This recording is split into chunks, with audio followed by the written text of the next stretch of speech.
This video has been made possible by the Raw Lincoln. Please go and check out their website as they have a vast variety of new and used inventory. Now let's go ahead and start the video.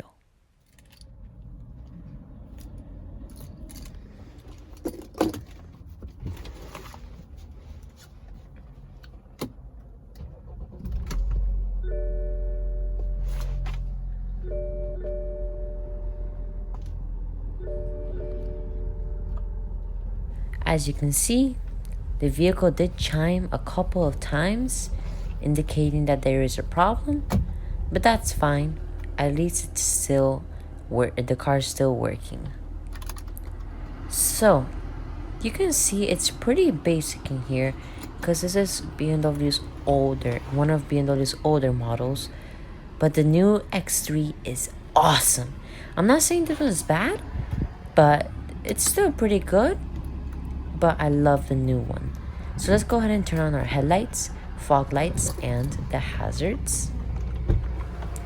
All of the 4 windows are fully automatic on this vehicle.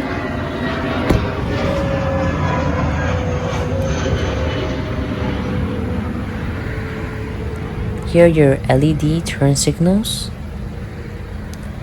And as you can see, it does have 19-inch alloy wheels. And this exterior color is known as carbon black metallic. Under the hood, you do get a 2-liter turbocharged 4-cylinder engine that produces 180 horsepower. It is paired with an 8-speed automatic transmission. You do get 21 miles a gallon in the city and 28 on the highway. Pretty fuel efficient. Now, the X3 has always been my second favorite BMW SUV, besides from the X5, which is my favorite. I think it's good looking, but the new one is so much better. But it's still pretty good. Here's your exhaust.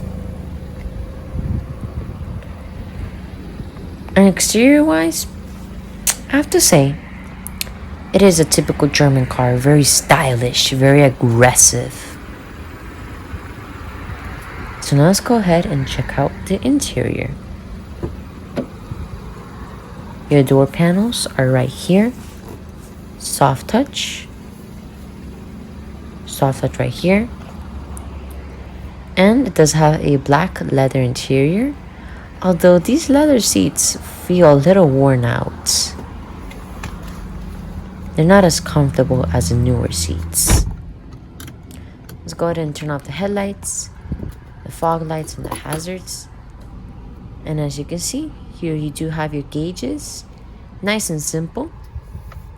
And it does have a 3-spoke leather wrapped steering wheel with all your serial mounted controls to interact with the very tiny screen here in the middle and your very tiny infotainment system. I have to say, this infotainment system is very tiny, especially for the price point and in general. But it's still usable. Your multimedia controls right here, CD, external devices and tone, radio, FM, AM presets and tone. You also get your phone controls, phone book, red dial, and all of these things, as well as Bluetooth, office, contacts, current office, messages, and you also get your connected drive, messages, BMW Online, visit store, and your vehicle info. All of these things, lots of things.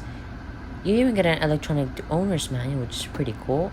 And your settings, control the time, the date, the speed, climate, tailgate, profiles, and etc.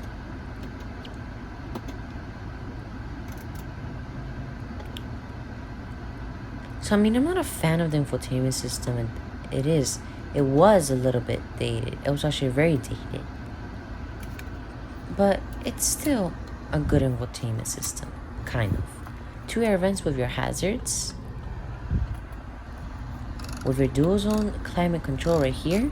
The AC is nice and cold, and I love the red color that they use to display the temperature. All of your AC controls and all of your radio controls right here.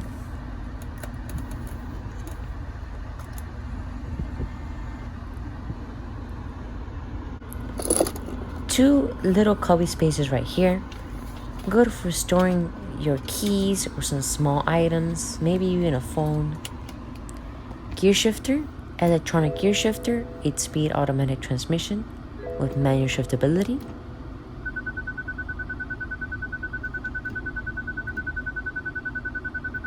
The vehicle will continuously beep at you, and when you place into reverse, you do get a pretty high resolution backup camera with guidance lines right here in the 360 view. Let's go ahead and put it back into park. Your drive mode buttons are selected right here. I wish I would have made it a knob instead of these buttons. They look a little bit cheap in my opinion. A knob is a lot nicer.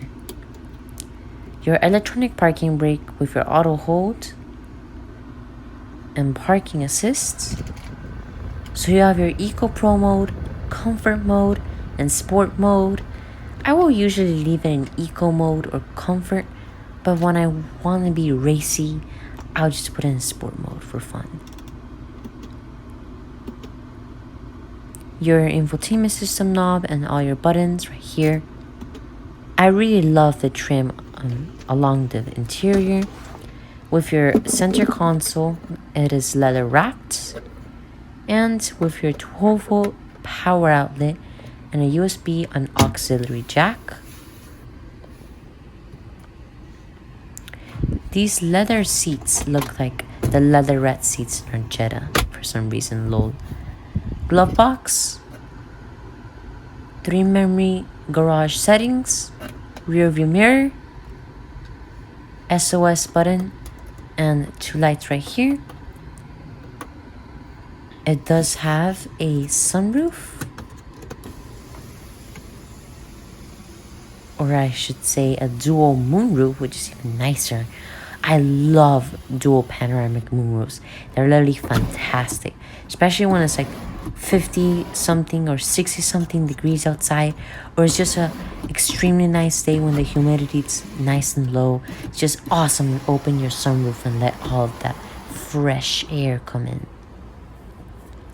Now, sunroof was not hard to operate as it was in other vehicles I've reviewed. It was very easy to manipulate.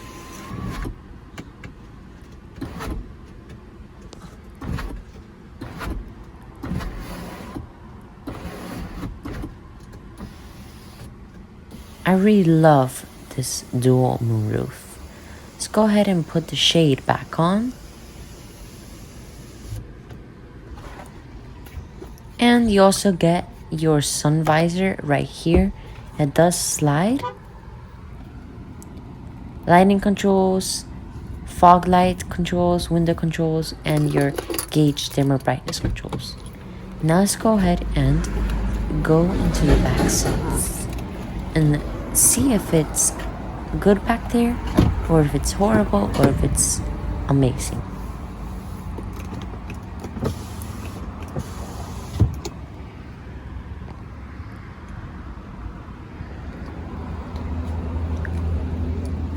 Now, I have to say, BMW could have done better here in the back seats. I mean, legroom and headroom, fantastic. Seats lined up with the B pillar, a little bit more to the back. It's fantastic back here. The room's fantastic. But you do get air vents and your own climate controls. But I wish they would have put some more features, like maybe some rear heated seats or some nicer amenities back here. But you also get 2 cup holders with a leather armrest that folds down. I wish they would have added some more features, but it's still pretty nice back here. Here's what it looks like from the rear seats. And now we're going to go ahead and check out the rear cargo space.